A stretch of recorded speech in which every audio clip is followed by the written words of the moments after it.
오늘 본문을 중심으로 눈여겨보고 본받으라는 제목으로 하나님의 말씀 증거하겠습니다. 여러분, 지난 2주 동안 우리는 바울의 개인적인 고백을 통해서 신앙 경주에 관해서 배웠습니다. 예수님께 붙잡혀서 신앙 경주를 출발했으니 뒤돌아보지 말고 중도하차하지 말고 끝까지 잘 완주하자고 했습니다. 영적인 자만과 안일함에 빠지지 말고 또 과거의 은혜와 상처에도 실패에 갇히지 말고 앞을 향해서 계속해서 전진할 수 있어야 하겠습니다. 오늘 본문도 이 신앙 경주의 맥락에서 이해할 수 있는데요. 먼저 오늘 말씀은 신앙 경주에 영향을 미치는 두 부류의 사람들을 소개합니다. 하나는 선한 본보기로서 긍정적인 영향을 끼치는 사람들이 있고, 또 다른 하나는 악한 나쁜 본보기로서 부정적인 영향을 받을 수 있는 사람들입니다. 18절을 보면 후자에 속한 사람들을 가리켜서 그리스도 십자가의 원수라고 부르고 있습니다. 그런 다음 20절에서 바울은 다시 오실 주님을 기다리자고 말하죠. 왜냐하면 신앙 경주에서 낙오하지 않고 끝까지 잘 달린 성도들은 부활의 영광에 다 같이 참여하기 때문입니다. 이미 이렇게 결정된 승리가 우리에게는 다 보장되어 있으니까 그날의 소망을 두고 끝까지 잘 달려가자는 것이죠. 첫 번째, 선한 본보기를 본받아야 하겠습니다. 우리가 신앙 경주를 잘 뛰어가기 위해서는 선한 본보기가 필요하다는 것입니다. 형제들아, 너희는 함께 나를 본받으라. 사도 바울은 빌립보 성도들을 향한 애정을 듬뿍 담아서 나를 본받으라고 권면합니다. 여러분은 나를 본받으라고 말할 수 있겠습니까? 쉽지 않지요. 나를 본받지 않았으면 좋겠다고 하는 것이 더 편할지도 모르겠습니다. 그런데 바울은 대범하게 자신을 신앙의 본보기로 제시합니다. 여러분, 여기서 나를 본받으라는 말은 바울의 자기 자랑이나 자만의 표출이 아닙니다. 나는 완벽하게 신앙생활을 하기 때문에 나처럼 믿으면 된다는 말이 아닙니다. 바울은 지금 자기만의 신앙 방식을 고집하거나 강요하지 않습니다. 여러분 생각해 보십시오. 우리가 본받아야 할 유일한 분은 누구십니까? 예수 그리스도이십니다. 주님이시죠. 오직 주님만이 우리의 삶의 신앙의 절대 표준이십니다. 예수님을 대체할 수 있는 새로운 모델은 없습니다. 그래서 바울도 감히 예수님을 제쳐두고 자기를 표준으로 내세우지 않습니다. 17절 뒷부분에도 보시면 그와 같이 행하는 자들을 눈여겨보라고 말하는데, 사도 바울만이 아니라 바울처럼 행하는 또 다른 성도들을, 신실한 성도들이 있으니 그들을 예의주시하면서 좋은 모델로 삼으라는 것입니다. 여러분, 사실 바울이 자신을 본받으라는 이 말 앞에는 생략된 문장이 있습니다. 그 문장을 고린도전서에서 확인해 볼 수 있는데요. 고린도전서 11장 1절, 내가 그리스도를 본받은 자가 된 것 같이 너희는 나를 본받는 자가 되라. 여러분, 어떤 바울을 본받으라고 말합니까? 그리스도를 본받는 바울을 본받으라. 여러분, 결국 바울을 본받는 것은 누구를 본받는 것입니까?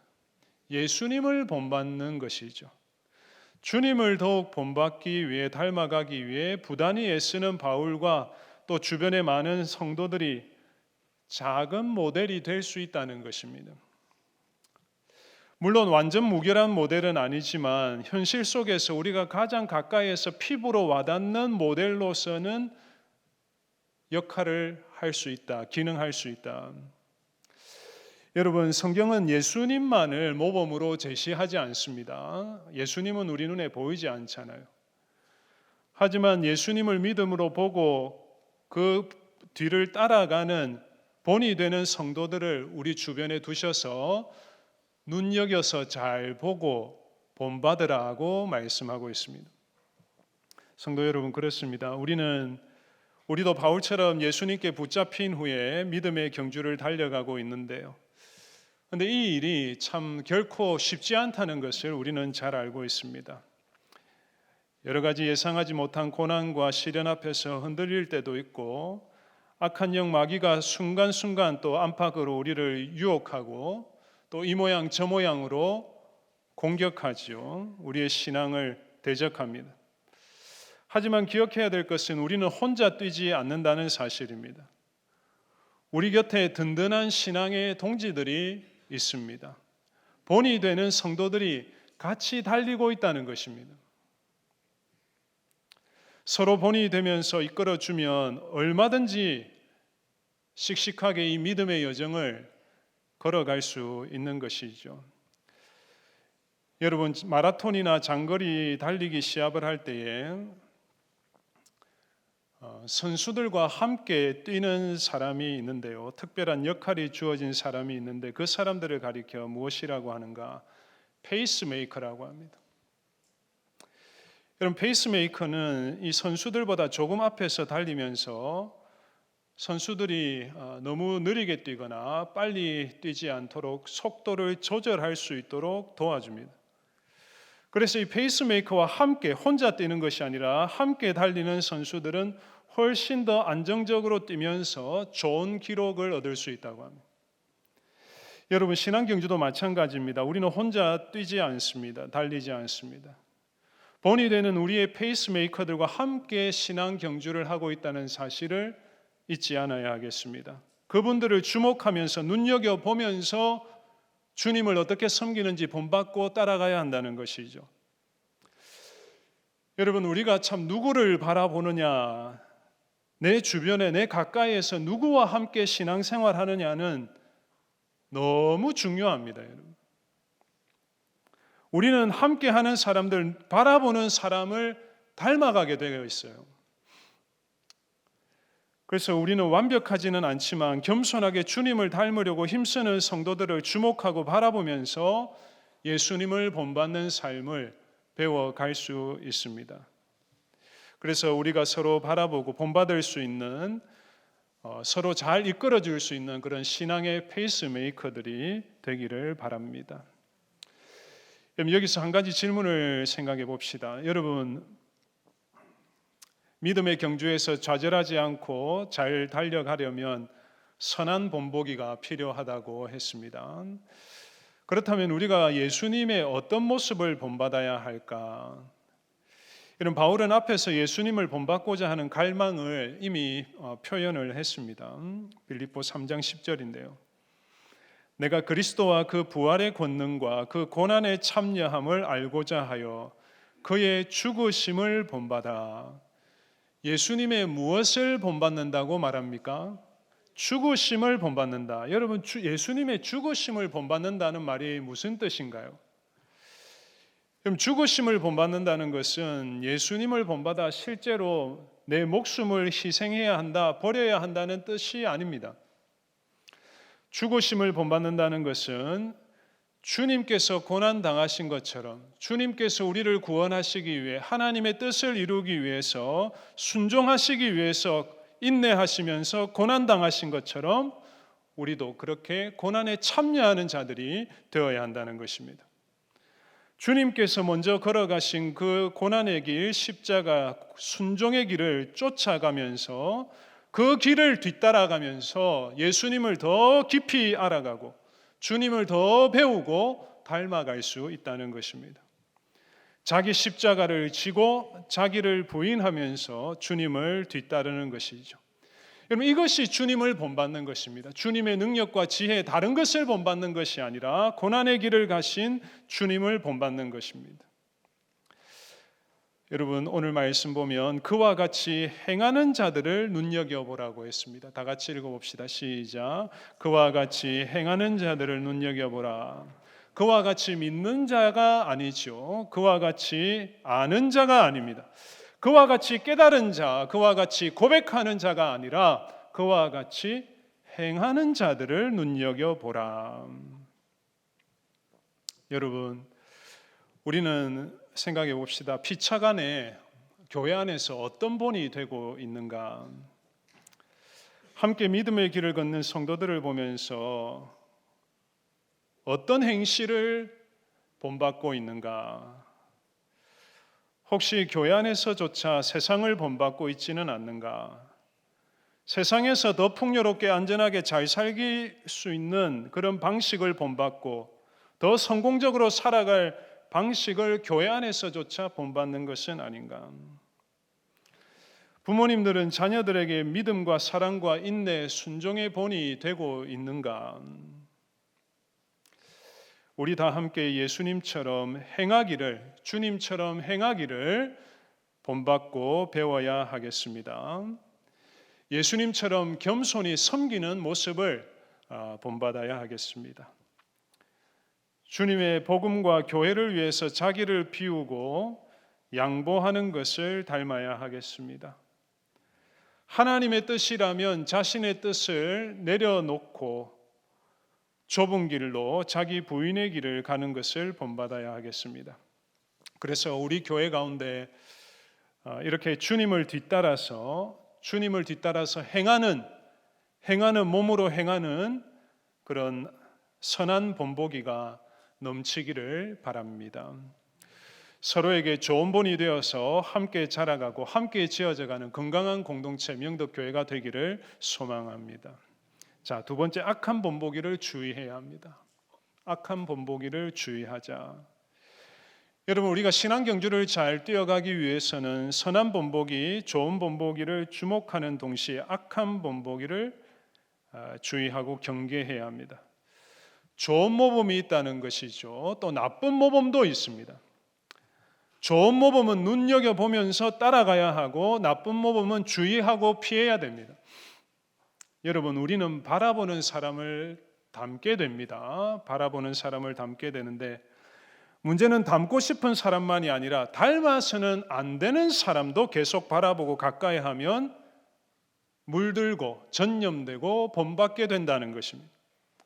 누구를 가까이 하고 누구를 바라보느냐에 따라서 완전히 다른 결과가 나타날 수 있다. 18절을 보시면 내가 여러 번 너에게 말하였거니와 이제도 눈물을 흘리며 말하노니 여러 사람들이 그리스도의 십자가의 원수로 행하느니라. 여기도 행한다고 말하죠. 행한다. 여러분, 바울이 앞에서 자신을 비롯한 다른 성도들을 눈여겨보고 본받으라고 말한 데는 다 이유가 있습니다. 그 이유가 무엇인가요? 누구 때문인가요? 그리스도의 십자가의 원수로 행하는 자들이 있다는 거예요. 이 빌립보 교회 주변에, 성도들 주변에. 바울은 그래서 빌립보의 성도들이 주님을 본받지 않고 십자가의 원수들처럼 행하는 자들을 본받을까 봐, 그들을 따라갈까 봐 걱정한 것이죠. 그래서 이미 바울은 이 문제에 대해서 한두 번 얘기한 것이 아닙니다. 여러 번 기회가 있을 때에 경고했습니다. 그런데 그래도 마음이 놓이지 않아서 감옥에 있으면서도, 빌립보 감옥에 있으면서도 눈물을 흘리면서 당부하고 있어요. 그만큼 절박하다는 문제, 절박하다. 제발 본받지 않았으면 좋겠다는 것이죠.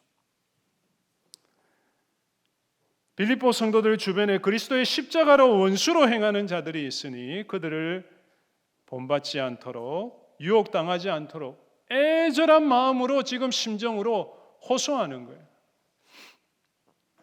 여러분, 그렇다면 그리스도의 십자가의 원수로 행하는 사람들, 우리가 본받지 않아야 할 사람들은 어떤 사람인가요?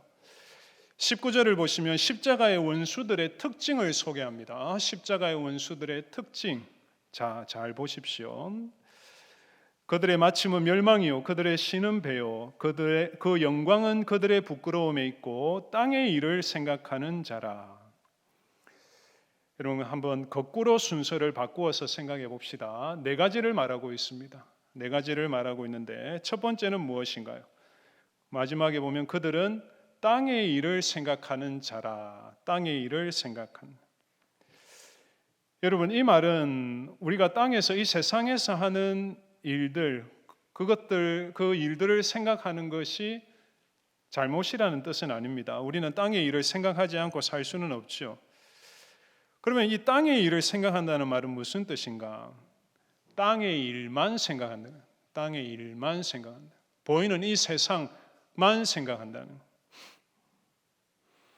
여러분, 땅의 일과 반대되는 말이 무엇일까요? 하늘의 일이죠. 하늘의 일. 하나님 나라의 일, 신령하고 거룩한 일, 영적인 일이죠. 하나님께서 기뻐하시는 일, 하나님 나라의 일에는 관심이 없습니다. 이 지나가는 세상 일에만 몰두하고 흠뻑 젖어 있습니다. 빠져 있습니다. 오로지 이 땅에서 어떻게 하면 더 모아서 더 편하게 잘 살 수 있을까? 거기에 모든 관심이 치우쳐 있습니다. 땅의 일만 생각하니까 땅의 일만 그 입에서도 흘러나오는 말이 주로 땅에 속한 말만 하는 것이죠. 하나님 나라, 교회와 복음, 영적인 것에, 신령한 것에 관한 대화를 하면 대화가 통하지 않습니다. 소통하기가 어렵고 어색하고 불편하게 느끼죠. 두 번째, 그들의 영광은 부끄러움에 있다고 합니다. 부끄러움에 있다. 무슨 뜻인가요? 하나님 앞에서 죄를 범하지만 그것을 부끄러워할 줄 모르고 오히려 자랑으로 여긴다.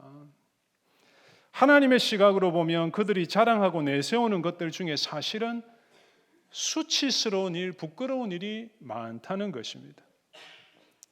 세 번째, 그들의 신은 배입니다. 배. 여러분, 원어로 보면 그들의 하나님이 배라고 되어 있어요. 그들의 하나님이 이 배, 이 위다, 그렇게 표현하고 있습니다. 여러분, 여기서 배는 비유적인 표현으로 죄악된 욕망을 가리킵니다. 욕망, 채워도 만족할 줄 모르는 이 탐욕, 이 타락한 욕망을 누구처럼 숭배한다고요? 하나님처럼 숭배하면서 산다. 세속적 욕망과 채우고 즐기는 것을 목표로 삼고 질주하는 인생이다. 마지막 네 번째 특징은 무엇인가요? 그들의 마침은 멸망입니다. 멸망. 땅의 일만 생각하고 수치스러운 일을 자랑과 영광으로 삼고 자기 욕망을 하나님으로 숭배하고 섬기며 사는 자들, 그들의 최종 운명은 무엇인가? 멸망이 기다리고 있다. 멸망이다. 여러분, 그렇다면 십자가의 원수들의 특징을 설명했는데요. 그들은 과연 누구일까요? 그들은 믿는 신자일까요? 아니면 믿지 않는 세상 사람들일까요? 그들은 명목상의 그리스도인이라고 하겠습니다. 그들은 믿는다고 말하지만, 교회를 다닌다고 하지만 세상 사람과 다를 바 없이 행하는 사람이죠. 그리스도인 같지만 실제로는 십자가를 대적하고 부정하는 방식으로 살아갑니다. 교회 안에 머물지 모릅니다. 겉으로는 신앙생활 하는 것 같지만 교인 행세하지만 실상은 주님의 십자가를 배반하는 사람, 십자가의 원수입니다. 이름만 그리스도인이고 삶 속에서는 예수님과 상관없이 예수 안 믿는 사람처럼 방탕하게 사는 것이죠. 여러분, 17절을 보면 바울은 빌립보 교회 안에 이 십자가의 원수로 행하는 자들이 한두 명이 아니라고 했습니다. 한두 명이 아니라 여러 사람이라고 말하죠. 많은 사람이 그리스도의 십자가로 행하고 있으니 그들을 따라 행하지 않도록, 그들에게 전념되지 않도록 주의하라, 조심하라 당부하고 있습니다. 그리고 이어서 20절을 보면 우리가 십자가의 원수들처럼 본받아서 안 되는 이유를, 결정적인 이유를 말하고 있는데요. 그러나 우리의 시민권은 하늘에 있는지라. 우리의 시민권은 하늘에 있는지라. 사랑하는 성도님들, 우리는 하늘 시민권, 천국 시민권자임을 믿습니다. 십자가의 원수들과는 신분이 다르다는 것이죠. 소속이 다릅니다. 우리는 하나님의 다스림을 받는, 영적인 통치를 받는 그 나라의 백성들입니다. 땅의 일에만 매여서 사는 자들과는 소속이 달라요. 우리는 그렇게 살 수가 없는 것이죠. 예수님께서 이 세상에 오셔서 이미 그 나라를 시작하셨고 다시 오시면 완성될 그 나라의 백성으로 우리는 살아가는 것입니다. 사랑하는 성도님들, 여러분은 하나님 나라, 만왕의 왕이신 하나님께서 통치하시는 그 천국의 시민권자임을 믿습니까? 여러분, 하나님 나라의 시민권을 가진 사람이라면 어떻게 우리가 잠시 머물다가 떠날 이 세상 일에 푹 빠져서 살 수 있겠습니까? 어떻게 이 세상에 속한 일들만 기뻐하고 자랑할 수 있겠습니까? 하늘의 시민권이 없는 세상 사람들은 보이는 이 세상이 전부이니까, 눈에 보이는 이 현실이 전부이니까 거기에 모든 것을 걸 수밖에 없어요. 그러나 지금 여기에서 하나님을 왕으로 모신 천국 시민들은 그렇게 살 수가 없어요. 세상 일에만 정신을 빼앗길 수가 없다는 것입니다. 자기 욕망을 위해서만 살 수 없지요. 나를 사랑하셔서 나를 위하여 자기 목숨을 십자가에 버리신 하나님의 아들 주 예수 그리스도를 위해서 살고 싶어 합니다. 주님의 복음과 교회를 위해서 작은 일이라도 아끼지 않고 헌신하고 드리고 싶어 합니다. 그게 정상이에요. 여러분, 우리의 신분과 정체성을 잊지 맙시다. 여러분, 우리는 땅에 속한 땅의 일만 생각하는 자들과 다릅니다. 하나님 나라 시민권자예요. 그들을 본받지 않도록 주의하시기를 바랍니다. 여러분, 질문을 드리겠습니다. 자, 말씀을 들으셨는데 여러분의 시선은, 이 말씀 앞에서 여러분 시선은 지금까지 어디로 향하고 있습니까? 우리의 관심은 어디에 쏠려 있습니까? 지나가는 땅에 속한 일에만 쏠려 있지 않습니까? 혹시 부끄러운 일을 행하면서 자신의 영광으로 자랑으로 여기지는 않습니까? 혹시 자기 욕망을 하나님처럼 숭배하고 섬기지는 않습니까? 욕망을 채우고 문제를 해결하기 위해서 하나님을 수단으로, 도구로 이용하지는 않습니까? 그리스도의 십자가 그 은혜와 사랑 안에서 만족하며 감사하며 기뻐하며 살고 있습니까? 혹시 그리스도의 십자가의 원수로 행하지는 않습니까? 우리 각자 말씀 앞에서 점검해 보아야 하겠습니다. 여러분, 오늘 본문의 바울은 눈물을 흘리며 호소하고 경고했습니다. 눈물을 흘리며 호소하고 경고한다.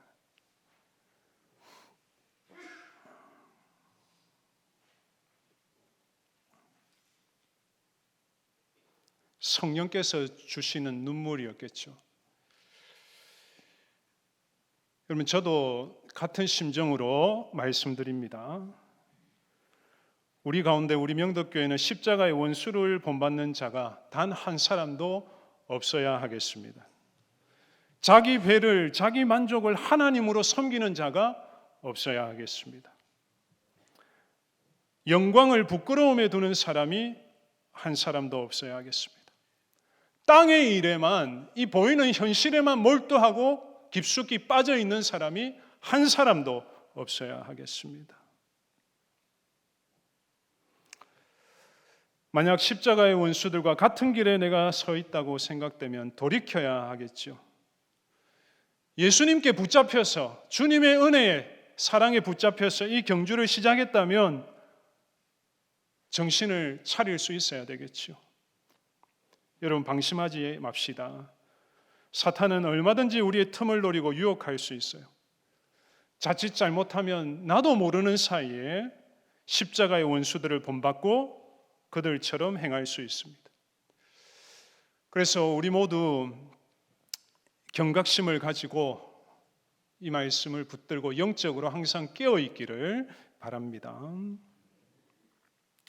원수로, 십자가의 원수를 본받는 자가 아니라 주님의 고난에 참여하는 신실한 믿음의 사람들을 가까이하고 교제하면서 본받고 믿음의 여정을 함께 잘 달려갈 수 있기를 바랍니다. 자, 세 번째, 다시 오실 예수님을 기다립니다. 다시 오실 예수님을 기다립니다. 그러나 우리의 시민권은 하늘에 있는지라 거기로부터 구원하는 자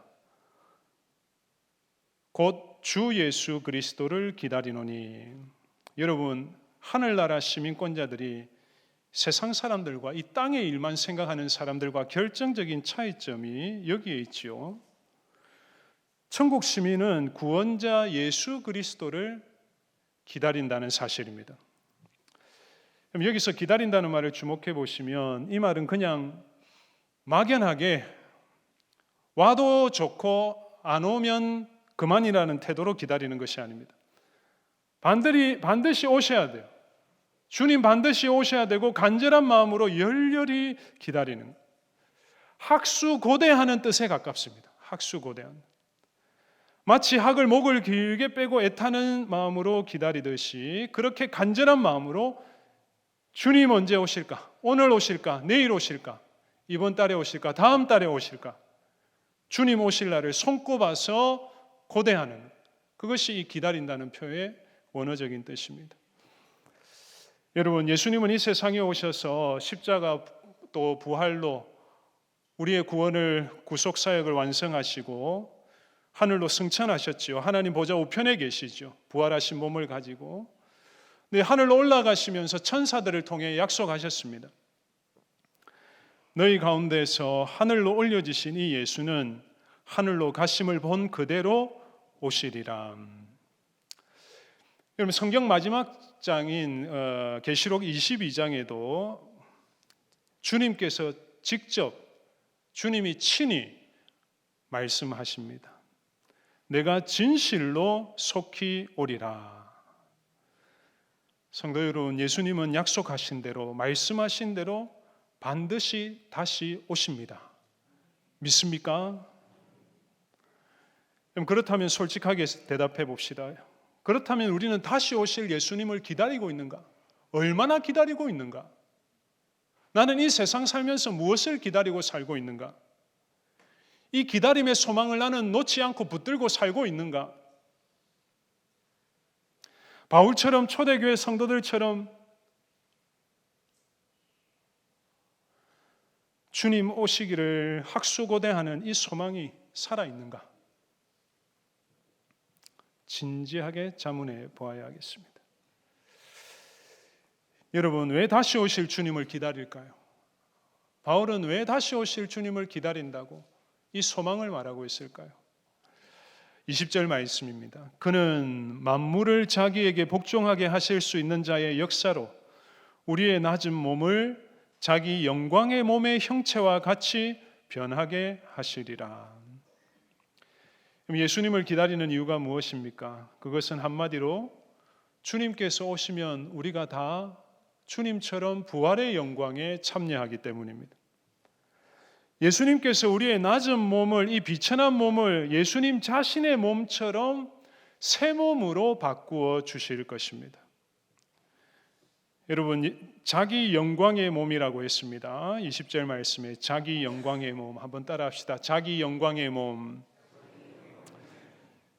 여러분, 예수님은 지금 몸을 가지고 있습니까? 가지고 있지 않습니까? 몸을 가지고 계십니다. 주님은 2000년 전 부활하셨던 무덤 문을 열고 나오셨던 그 몸을 가지고 계시고 그 몸으로 다시 오셔서 우리의 이 낮은 몸을 영광스러운 주님의 몸처럼 변화시켜 주실 것입니다. 여러분, 지금 우리의 이 몸은 참 수준이 낮은 몸입니다. 열등한 몸이에요. 약하지요. 또 병듭니다. 늙습니다. 생로병사의 길 우리는 다 가야 됩니다. 언젠가는 흙으로 돌아갈 수밖에 없는 몸이지요. 더군다나 이 몸은 세상에서 온갖 죄와 유혹에 쓰러지고 넘어지는, 굴복하는 한계가 있습니다. 하지만 예수님께서 다시 오시면 주님께서 몸을 입은 부활의 몸으로 우리 가운데 나타나시면 우리의 그런 한계들이 모두 극복되고 새 몸을, 신령한 몸을 입게 될 것입니다. 그 몸은 다시는 병들지 않을 것입니다. 그 몸은 다시는 아프지 않을 것입니다. 그 몸은 다시 죽지 않는 불멸의 몸이 될 것입니다. 다시는 범죄하지 않는 신령한 몸으로 다시 살아날 것입니다. 믿습니까? 주님 다시 오셔야 되는 이유가 바로 여기에 있어요. 주님을 열렬히 오시기를 사모하고 기다리는 이유가 바로 여기에 있어요. 새 몸을 입기 위해서 주님 오시면 우리도 순식간에 호련히 주님 하늘로부터 다시 두 번째 나타나시면 우리도 부활해서 새 몸을 가지고 영원히 하나님을 경배하며 영생을 향유하며 누리게 될 것입니다. 여러분, 그 주님을, 다시 오실 주님을 자주 묵상하십시오. 그날을 기다리면서 사는 사람들인데, 여러분, 우리가 어떻게 이 세상에서, 이 땅에서 십자가의 원수들처럼 행할 수 있겠습니까? 땅의 일만 생각하고 살 수 있겠습니까?